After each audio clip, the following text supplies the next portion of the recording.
La plupart des gens abandonnent, pas parce qu'ils ne sont pas capables, mais parce qu'ils ne savent pas encore pourquoi ils font ce qu'ils font. Le monde dans lequel nous vivons glorifie la réussite, mais oublie de parler de ce qu'il faut endurer pour y arriver. On parle du sommet, mais rarement de la montée. Être inarrêtable, ce n'est pas ne jamais échouer. C'est continuer à avancer, même quand tout semble perdu. C'est refuser de laisser la peur, la fatigue ou le doute prendre le contrôle. Cette vidéo n'est pas un discours de motivation temporaire. C'est une exploration. Une plongée dans ce qui rend certaines personnes capables d'aller jusqu'au bout, là où tant d'autres s'arrêtent. Et pour comprendre cela, il faut d'abord revenir à l'origine. D'où vient réellement la force mentale? La force mentale ne naît pas dans le confort. Elle se forge dans la résistance, dans la douleur, dans l'inconfort. Chaque épreuve, chaque obstacle, chaque échec est une opportunité de construire un peu plus cette force invisible. Regarde autour de toi.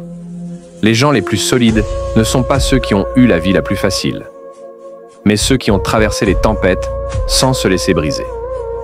La force mentale commence le jour où tu décides d'affronter la réalité au lieu de la fuir.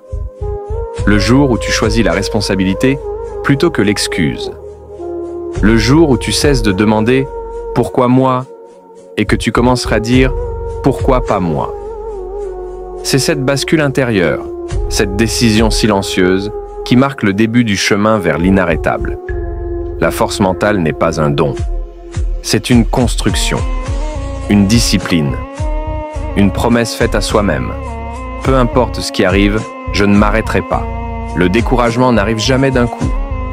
Il s'installe lentement, comme une ombre qui grandit sans qu'on s'en rende compte. Et si tu veux devenir inarrêtable, tu dois apprendre à reconnaître ces 3 phases. Phase 1. Le doute.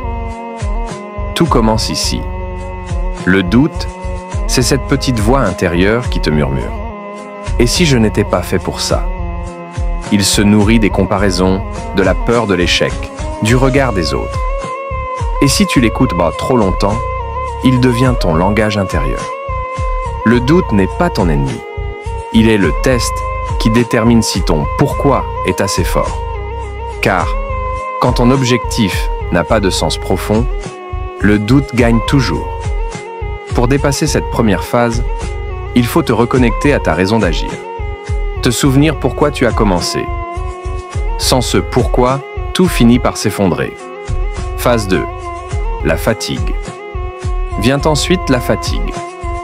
Pas seulement la fatigue physique, mais celle de l'esprit. Celle qui t'épuise moralement, parce que tu donnes beaucoup, et que les résultats ne viennent pas assez vite. C'est ici que beaucoup abandonnent, parce qu'ils confondent fatigue et fin de route. Mais la fatigue, c'est souvent le signe que tu avances. Le corps et l'esprit se révoltent face au changement. Dans cette phase, il faut apprendre à te reposer, pas à renoncer. À ralentir, mais jamais à reculer. Phase 3. La tentation de l'abandon. La dernière phase est la plus dangereuse. Ce moment où tout semble inutile. Où tu te dis « À quoi bon continuer ?» Ce n'est pas un manque de courage. C'est simplement que ton esprit cherche à te protéger de la douleur. Mais c'est précisément là que se joue la différence entre ceux qui réussissent et ceux qui abandonnent.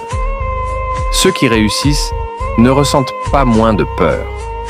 Ils ont simplement appris à agir malgré elle. Le découragement est une illusion.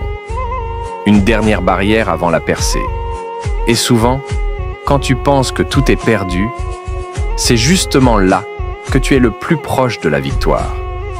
Alors, la prochaine fois que tu te sentiras au bord du découragement, souviens-toi, ce n'est pas la fin, c'est juste une étape, une preuve que tu es sur le bon chemin. Devenir inarrêtable ne signifie pas que tu ne tomberas jamais. Cela signifie que tu te relèveras toujours. Chaque doute, chaque fatigue, chaque envie d'abandonner est une étape sur ton chemin. Elles ne sont pas là pour te briser, mais pour te révéler. La force mentale, ce n'est pas un talent que l'on a ou que l'on n'a pas. C'est une construction, une décision quotidienne. Ta victoire commence le jour où tu refuses d'arrêter, où tu décides que peu importe les obstacles, tu continueras à avancer. Alors aujourd'hui, prends cette décision. Engage-toi envers toi-même.